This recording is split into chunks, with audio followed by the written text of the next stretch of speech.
kitu hichi hapa, ngoja nikufundishe leo.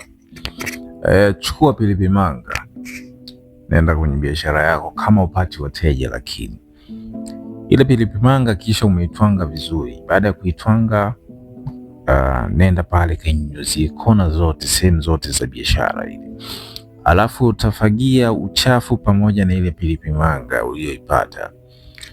Utachimba kashimo kadogo tu pale mbele ya biashara yako, utakuwa uchafu wako utafukia pale.